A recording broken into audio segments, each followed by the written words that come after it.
Wanafunzi wa Yesu walimwona Yesu akiomba, walimwona Yohana Mbatizaji akiomba, lakini hawakutaka kuiga kwa kutazama kuomba, ila wakamwambia Yesu, Mwalimu, Rabi, tufundishe kusali, tufundishe kuomba. Mwana wa Mungu, watu wengi sana wanapomwamini Yesu Kristo, nini kinafata? Huwa wanaanza kuona wengine wanavyoomba, kama wanapiga magoti, kama wanatembea au kama wanalia, na wao wanaanza kuomba namna hiyo. Lakini wanafunzi wa Yesu wanatupa hekima ya kwamba walimwambia Yesu, hatutaki kuiga, tumekuona maybe ukiomba, maybe walimwona Yesu anavyoomba, lakini wakaambia tufundishe kuomba, kwa sababu maombi ni zaidi ya vitendo vya nje. Maombi ni zaidi ya kuomba siku nyingi. Maombi ni zaidi ya kuomba masaa mengi. Maombi yana kanuni yake, na ndio maana Yakobo anaandika, anasema mwaomba mpati kwa sababu mwaomba vibaya. Kwa hiyo kuna kanuni mwombaji ni lazima azijue ili aombe kwa ufanisi. Karibu sana, hii ni God Answers Prayer. Ni mahali ambapo tunajifunza kwa habari ya maombi, Roho Mtakatifu na kwa habari ya imani. Baada ya kumaliza somo la Roho Mtakatifu, saa hii tunaingia somo la imani. Karibu sana, usikose somo hata moja, na hili ni somo la kwanza kabisa. Somo la kwanza tunaanza kujifunza kwa habari ya maana ya maombi. Tujifunze kwa undani nini hasa maana ya maombi. Tutakuwa na masomo 9 ya kujifunza maana ya maombi. Natamani usikose somo hata moja, kwa sababu maana hizi zitakupelekea kuomba kwa ufanisi. Ni kanuni ambazo Mungu amenifundisha kwa zaidi ya miaka 12 tangu 2014. Mungu ameanza kunifundisha siri za kuomba, na hakika nimeona zikifanya kazi katika maisha yangu. Nimeweka kiapo sitokufundisha kitu ambacho sijakifanyia kazi.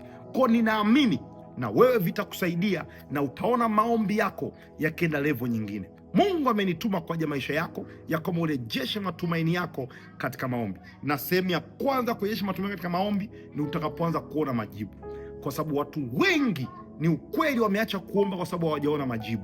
Na kwa nini hawajaona majibu? Kwa sababu kuna kanuni hawajazijua. Leo hii natamani urejeshe matumaini yako kwenye maombi. Karibu tujifunze maana ya kwanza kabisa ya maombi. Maombi ni kuomba mapenzi ya Mungu yapate kutokea kwenye maisha yako, au maombi ni kutaka mapenzi ya Mungu yapate kutokea katika jambo fulani katika ulimwengu wa mwili. Maana yake nini? Mapenzi ya Mungu yako rohoni. Unataka mapenzi ya Mungu yaliyokupo mbinguni, yaliyokupo katika ulimwengu wa roho, yaliyokupo mbinguni yapate kutokea hapa duniani. Hiyo ndo maana ya kwanza kabisa ya maombi. Maombi ukisema ni mawasiliano, inaenda kwamba katika mapenzi ya Mungu. Maombi ukisema ya kwamba ni kuzungumza na Mungu, itaenda hapo. Maana zote za maombi zitaingia katika mapenzi ya Mungu. Huwezi ukatenganisha maombi na mapenzi ya Mungu. Huwezi ukatenganisha maombi na mapenzi ya Mungu. Unapoenda kuomba, shika neno hili katika jina la Yesu. Lazima uyajue kwanza mapenzi ya Mungu, ndipo uombe. Usiingie kuomba kabla hujayajua mapenzi ya Mungu, kwa sababu Mungu hawezi kujibu maombi yoyote yale ambayo hayajaombwa katika mapenzi yake. Yesu Kristo anasema hivi ya kwamba katika kitabu cha Mathayo Mtakatifu sura ya 6 na mstari wa 9, Mathayo 6 na mstari wa 9, Yesu anasema basi ninyi salini hivi. Yesu anaambia wanafunzi wake, ninyi hapo. Na wewe ambaye ni mwanafunzi wa Yesu, Yesu anakuambia leo, basi ninyi salini hivi. Yesu anatoa ramani, blueprint, mepu ya namna ya kuomba. Anasema, Baba yetu uliye mbinguni, jina lako litukuzwe. Nini kinatukuza jina la Mungu? Ni mapenzi ya Mungu. Anasema ufalme wako uje. Unaona, anasema jina litukuzwe, ufalme uje, alafu anasema pale mapenzi yako yatimizwe hapa duniani kama huko mbinguni. Jina lake inapotukuzwa, ufalme wake unapotukuzwa, nini lengo? Mapenzi yake yapate kutimizwa hapa duniani. Kwa hiyo Yesu anaambia wanafunzi wake ya kwamba mnapoomba, nia yenu, shauku yenu iwe ni mapenzi ya Mungu kutokea hapa duniani. Mwana wa Mungu, nisikilize katika jina la Yesu Kristo aliye hai. Mwana maombi yoyote anapoenda kuomba, sharti la kwanza ili aweze kuona majibu ya maombi yake, ni lazima shauku yake iwe sio mambo yake. Shauku yake iwe ni mapenzi ya Mungu. Shauku ya kwanza iwe ni mapenzi ya Mungu. Mapenzi ya Mungu yapo katika namna nyingi, ila tunapokuja kwenye maombi tuna mapenzi ya Mungu ya aina tatu. Mapenzi ya Mungu ya kwanza ni mapenzi ya Mungu ya watu wote. Maana yake nini? Ninapoenda kwenye maombi lazima nijue kwamba lengo la kwanza la Mungu, anataka dunia nzima ipate kuokolewa. Yeye anaweka wazi ya kwamba hataki hata mtu mmoja apotee, bali wote wapate kuifikia toba. Kwa hiyo ninapoenda kwenye maombi lazima akili yangu ijue kwamba kwenye maombi yangu Mungu lengo lake la kwanza, mapenzi yake ya kwanza ni watu wote wapate kuokolewa. Lakini pia mapenzi ya Mungu katika namna ya pili ni mapenzi ya Mungu ya mtu binafsi. Mimi unayeniona kama mhubiri, Mungu na mapenzi ya Mungu kwangu. Wewe hapo unayenisikiliza, sijajua maybe ni mfanyabiashara au mfanyakazi, Mungu ana mapenzi ya Mungu kwa habari ya maisha yako. Lakini pia kwa hiyo tunapoenda kwenye maombi, mimi mchungaji napoenda kwenye maombi, nikienda kumwomba Mungu ya kama Bwana, naomba unipe biashara kubwa duniani, Mungu atanishangaa. Kwa nini? Ni nje mapenzi ya Mungu kwa habari ya maisha yangu. Kwa kuna vitu unaweza ukaenda kwa Mungu kwenda kuomba, ukaomba miaka na miaka, miaka 10, miaka 15, kama ni nje ya mapenzi ya Mungu kwa habari ya maisha yako, Mungu hawezi kukupa. Siko unanielewa? Huwezi ukapata, utabaki unaumia ya kama nimeomba sijapata, ila ni kwa sababu ni nje ya mapenzi ya Mungu, au kwa maana nyingine ni nje ya makusudi ya Mungu kwa habari ya maisha yako. Kwa hiyo unapoenda kuomba ni muhimu sana ukalijua kusudi la maisha yako, ili maombi yako yaendane na kusudi lako, kwa sababu ukienda nje ya kusudi la Mungu kwa habari ya maisha yako, utaomba, utakata tamaa, utavunjika moyo, hautaona majibu. Lakini aina ya tatu ya maombi, aina ya tatu ya mapenzi ya Mungu ni mapenzi ya Mungu kwa habari ya jambo fulani, au mapenzi ya Mungu kwa habari ya hali fulani. Kila hali kwenye maisha yako ina mapenzi ya Mungu. Kila tukio kwenye maisha yako lina mapenzi ya Mungu. Kila jaribu lina mapenzi ya Mungu. Paulo anawaambia Wathesalonike ya kwamba shukuruni katika kila jambo, kwa maana hamjui ya kwamba hayo ni mapenzi ya Mungu kwenu. Kwa hiyo hata katika kila jambo linatokea, kuna mapenzi ya Mungu katika hapo. Usipojua, unaweza ukawa unaomba na usione majibu. Unaiombea hiyo hali iondoke, unaona bado ipo. Unakemea, unaona bado ipo. Kwa nini? Kwa sababu bado hujayajua mapenzi ya Mungu katika jambo hilo. Naomba nikupatie mfano.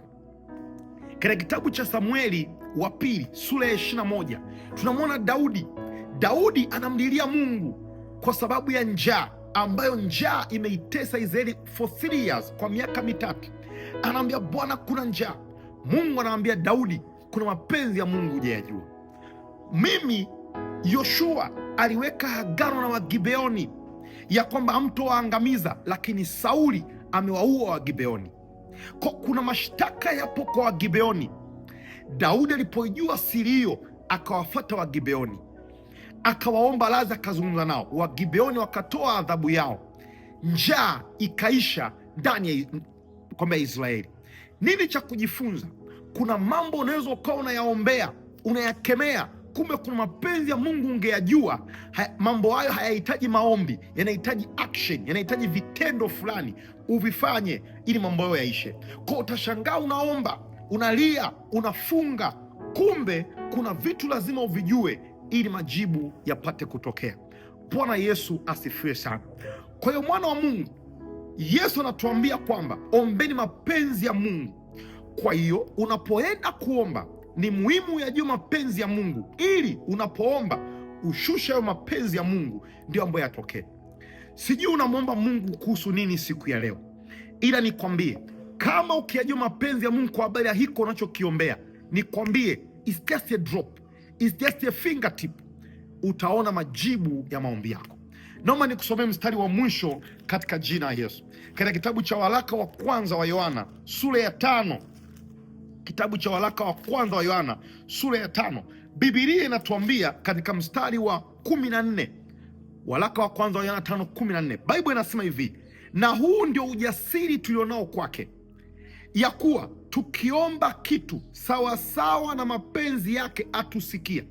Sikiliza kwa makini na kusomea mara ya pili. Anasema hivi, huu ndio ujasiri tulionao kwake. Huu ndio ujasiri tulionao wapi? Kwake, ya kuwa tukiomba kitu sawasawa, according, sawasawa na mapenzi yake atusikia. Sikia Biblia anachokisema. Biblia haisemi atajibu, Biblia inasema atusikia. Kwa maana nyingine, ukiomba kitu sawasawa na mapenzi yake, Mungu anasikia. Vipi ukiomba kinyume na mapenzi yake? Mungu asikii. Kwa maana nyingine, ukiomba tofauti na mapenzi yake, Mungu asikii. Sasa kama tu hasikii, je, utakuwa na majibu? Jibu ni hapana. Kwa unaweza ukawa unaomba. Ndipo nikurudishe mwanzo tulipoanza kwenye somo letu la siku ya leo, ya kwamba maombi sio muda ulioomba, sio siku nyingi ulizoomba, sio miaka mingi uliomba, sio kwa sababu ulipiga magoti, sio kwa sababu ulilia, sio kwa sababu ulifunga, ila ni kwa sababu uliomba sawa sana mapenzi yake. Anasema ukiomba sawa sana mapenzi yake anasikia. Kwa namna nyingine, ukiomba kinyume na mapenzi yake hasikii. Mwingi atajiuliza, hivi ni kweli Mungu asikii? Mungu aliwaambia wana wa Israeli ya kwamba maombi yenu ni kelele mbele zangu. Maombi ya mtu mwovu Mungu akasema ni kelele. Je, nikuulize swali, umepita kwenye mji mkuu, mfano wale wa Kenya wamepita Nairobi, au wa Tanzania wamepita Kariakoo, au mji wote ule ambao una kelele, nataka uniambie, zile kelele zinapoitwa unasikia? Ni watu kweli wanaongea, lakini usikii, huelewa wanachokiongea. Mtu akikuuliza unanisikia, utaambia sisikii. Kwa nini unisikii? Kwa sababu kuna kelele. Lakini nikuulize swali, katikati ya hizo kelele nyingi, ukasikia mtu akakuita jina lako, mfano Johni, au mfano akakuita Emanueli, utasikia, utageuka. Kwa hiyo haijalishi kuna makelele ya maombi mengi kwa watu, ila kuna mtu akitamka mapenzi ya Mungu, Mungu anasikia. Haleluya!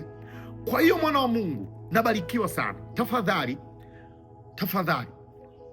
kabla hujaendelea mbele na somo hili, subscribe chaneli hii.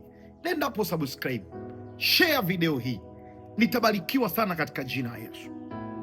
Bwana Yesu asifiwe. Mwana wa Mungu, nafikiri unaona ni masomo ya muhimu sana. Subscribe somo hili, share, download, usikize tena na tena na tena katika jina la Yesu. Lakini muhimu, nitabarikiwa kuona tena katika somo linalofuata.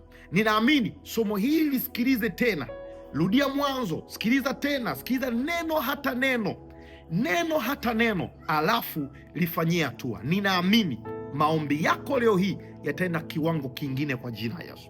Hebu acha nikakuombee katika ile jambo lako, na kama umesikia ujumbe huu, comment hapo chini nijue unasikiza ujumbe huu kutokea wapi. Comment hapo chini nijue kama una swali lako. Comment hapo chini nijue kama una changamoto yoyote ya maombi unaipitia. Hakika nitajibu changamoto yako, na kama itahitaji somo nitalifundisha mahali hapa. Mungu akubariki sana. Acha nikakuombea. Baba, katika jina la Yesu ninambariki mtumishi wako ambaye amesikiliza neno hili. Ninaomba Bwana leo hii anapoenda kuomba akaone majibu maombi yake. Kwa kanuni hii ninaomba mfafanulie kama vile ulivyomfunulia Daudi, ya kwamba Daudi, maombi yako, tatizo ni Sauli. Inawezekana kuna jambo analiombea, ila kuna jambo la siri limefichika. Naomba ukamfunulie. Mpe Bwana roho ya ufunuo, akajua lofichika rohoni, na Bwana anapoenda kuomba akaombe sasa na mapenzi yako ambao umemfunulia, na akaone majibu. Ninakuombea safari ukaenda kuomba na ukapate majibu maombi yako kwa jina la Yesu. Kumbuka, rejesha matumaini yako katika maombi, kwa sababu safari hii unakwenda kuomba na Mungu anakwenda kujibu maombi yako kwa jina la Yesu. Amen.